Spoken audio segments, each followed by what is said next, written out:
Welcome to the Vibrant Couple. I have invited my friend Monique again to talk about relationship tools. Hi, Monique. Hi, Valdo. It's nice to be here. And so, what tool do you want to present today? I'm excited for us to play the game. How is this true? How is this true? Wonderful. Before we get started, I want to highlight quickly the three principles that highlight our work. The first one is the grass is greener where you water it. Yes, and the second one is that a secure attachment style is practiced. And the third one is that the best way to practice secure attachment is through play. The outline for my conversation with Monique. First, we're going to talk briefly about what the tool is. Then we'll talk about expected benefits. We will do a role play, and then we'll have our typical Q&A. Let's get going. Fantastic. So, Monique, tell us a little bit about the game. Yeah, so this game is going to be done in two videos, and it's about how to learn from each other's projections. So in How Is This True? Somebody's projecting onto you, either criticism or feedback. Now, remember, if you have a pattern of being bullied, it might be good to start with boundary setting and not this. But for the rest of us, keep listening because when we hear criticism or feedback, we want to play the game How Is This True? To get what we can that's of value from it. The second video we'll do later is Own Your Projections, which is about what other people you're projecting onto. Sounds fascinating, Monique. What do you expect our viewers can gain from playing this game of How Is This True? Yeah, so many people report that it reduces their defensive reactions. We believe it empowers you to own the results that you're creating. And I've noticed that it really expands people's self-compassion. As a matter of fact, from there, it expands the humanity they see in others. So there's a lot of ripple impacts from this one. The other thing is that you'll find feedback within criticism. So even stuff that's not so great to hear, you'll find a little nugget so that you can respond effectively to feedback and create a culture of inquiry, which we know as a couple is a superpower. And you can have fun finding out about yourself. I love that culture of inquiry. Yeah, it really is a game changer, isn't it, Valdo? It is. How do you play that game? That's a great question. So, step one, your partner gives you criticism or feedback. Most people hate feedback and even more criticism. And I'm assuming that step two is going to somehow resist the urge to fight back. Yeah, it's that take a deep breath, pause, notice your feet on the floor, whatever it is that helps you have the superpower of more effective responding. So once you give yourself the gift of that better response, what response do you give? Yeah, and so then you say out loud, how is this true? This lets your partner know that you heard what they said and you're looking for ways it's true. Then you share 1 to 3 behaviors of how you do this example. And the premise here is you can always find at least one. Now, sometimes the criticism they give you, you're going to think, I just don't even get why they're criticizing me with this. And so you might follow up with, say, after you've given some examples of where you've had this experience in yourself or with others, you could say, is there a specific example of where you've seen this behavior in me? Because I'm not seeing it as much in our relationship. And then if your relationship is doing well and you've both stayed non-defensive in this piece, you could go on to the Own Your Projections tool, which we'll be publishing shortly. Wonderful. And so the if seems to be related to the culture of inquiry.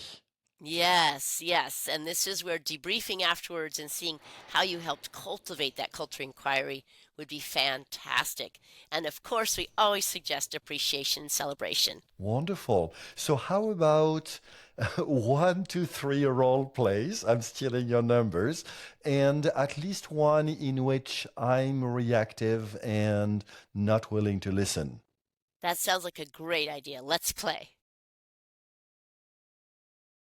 Monique, you're really quick to anger. Yeah, actually, if I think about it, it's funny, I am really quick to anger if a parent ignores their kid when they're like tugging on their, sleeve or their leg of their pants and saying, Mom, Mom, or Dad, Dad, and the parent doesn't answer, inside I just go from 0 to 60 super quickly. And oh, I found another one. I'm also really quick to anger if there's a repetitive noise that just isn't, I'm not getting any value out of it. It's just something just keeps repeating, maybe a song or a skip on a music.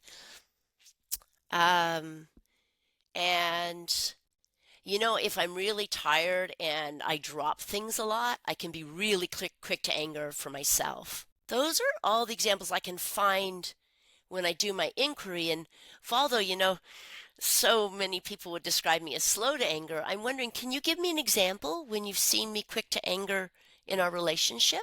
Well, I know there is a lot of sound around us right now, but somehow you got upset really quickly when that siren just blasted, and that upsetted me. Oh, yeah, okay, that would make sense. And you can see how inside that is one of the things that makes me quick to anger. So, yeah, thank you so much for pointing that out in me. I'm noticing that it'd be good for me to take a break and we can resettle. Now I also realized that I was really reactive at the moment I lashed out. So, yes, I agree with you that typically you're very slow, and maybe it's good that we find a way to reduce those, circumstances in which you basically get quick to anger when we can, with parents tugging on their children. I don't think that's something we can change, but at least the repetitive noises, we can do something about it. What I really appreciate about this tool and about us practicing it together in these role plays is that culture of inquiry is me staying open instead of defending to where is this true for me? It's really a superpower, isn't it? Just to have that culture of inquiry internally and as a couple. I love how we learn together. Monique, I'm getting upset. Do you know that you interrupt too much? How is this true? It's gonna be a lifelong journey for me, I think. Um, I interrupt too much because it's true. I interrupt when I get defensive. I interrupt when I get excited. I interrupt when I'm not really present and I'm listening more for what's next than for what's happening now. Yeah, I appreciate you bringing that to my attention and I hope that you're seeing progress because it's a lifelong journey for me to interrupt less. So I'm seeing progress and I'm getting upset with it on a regular basis. I'm glad we're able to have those conversations as a couple. Yeah, and it reminds me of the cost of my behavior. I can get on autopilot and I notice sadness of just, dang, I've been working on this for decades. And there's still validity to your feedback. I still have a ways to Mhm. go. Yeah, what I So really thanks. appreciate is in a couple, we have the ability to notice when we get overloaded with basically built up resentment. And Hmm. then we find ways to basically punch that bag and Yeah. deflate it. Thank you. Yeah. Yeah. With this tool, at least we don't have to build up that resentment. You can just say it and I can own it. No. Thank you. Monique, I don't know what is going on with you today. You're very reactive. You're a real bitch today. Mm. You know, Valdo, I'm noticing that I've gotten more agitated across the day, and reacting more. Um, yeah, and I'm also inviting you. I'm going to set a boundary actually, and I'm going to invite you to say, I think that there's a lot of projection coming from your side, and I think that it might be good for us to just take a little bit of time to take a break and come and revisit this with more inquiry than attack. So, Monique, I like taking a break. We found that in our couple, that's been very helpful. And I noticed that I was getting more and more upset until you offered that. So, thank you. I'll see you in Thank you. 20 minutes. All right, sounds great. Monique, the first question is really funny after our last role play. Is the feedback or the criticism always true? Yeah, it is great because in our last role play, I did some boundary setting and pushback. But the premise here is that the feedback always has a grain of truth to it, even if it's not some big homework for you to take on. So always look for a place. For example, if you're a very organized person and they say you're disorganized, there's probably at least one place in your life that you're disorganized. Finding that, giving your brain the question of finding the answer, not defending the question, is really a great way to learn and develop more inquiry. What if you can't find an example of the feedback or criticism? Yeah, couple things. One, might be good to take time to take a break and calm down. Tell your partner you'll come back to it.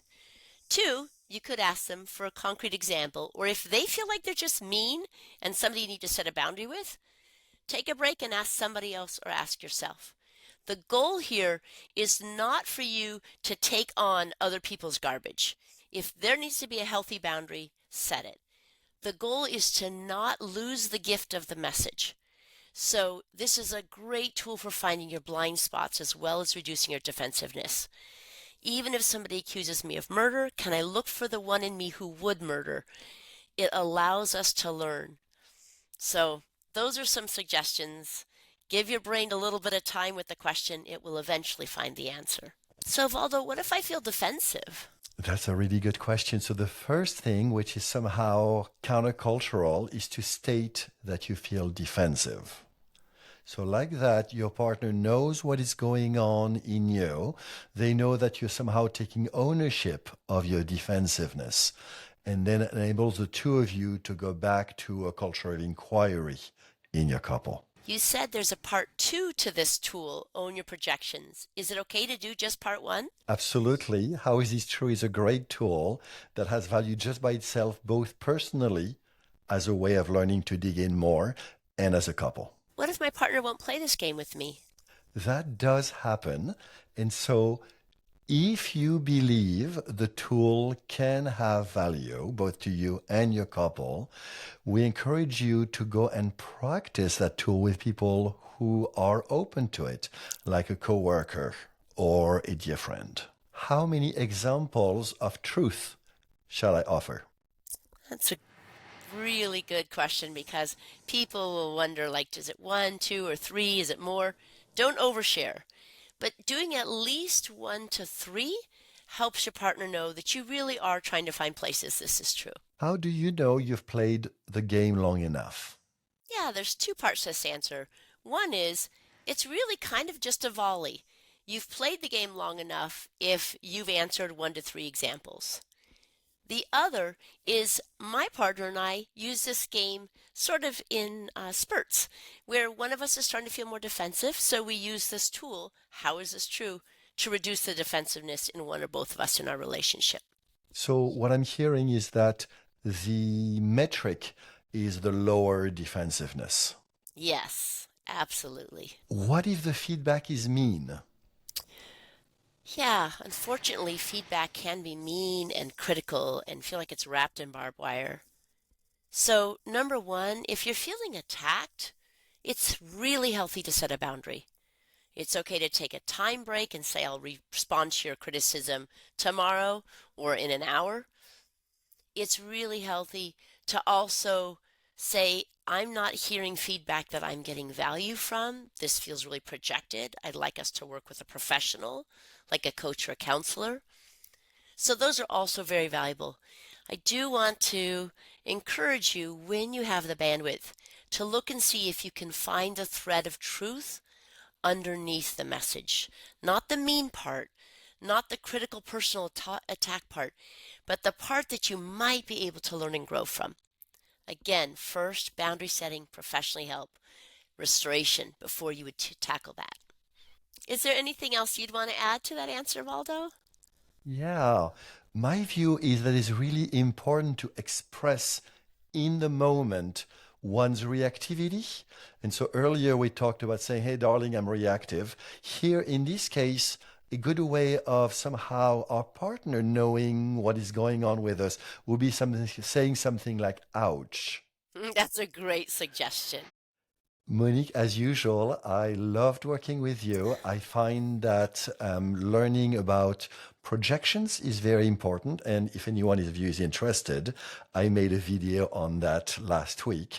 And then, Monique, you and I will get together in a couple of weeks and record the video on Own Your Projections. Yes, I'm looking forward to it. Thanks for playing. Until then, I invite you to practice that game of how is this true, with just one caveat. If you are used to being bullied by your partner, maybe not a good game to play. And if you have a culture of inquiry or you're building one, play that game more than you think. If this conversation I just had with Monique inspires you to create more love and playfulness in your relationship, please hit the like button below and subscribe so you can be notified when I publish new juicy content. And please share with all you believe would benefit. I look forward to seeing you very soon.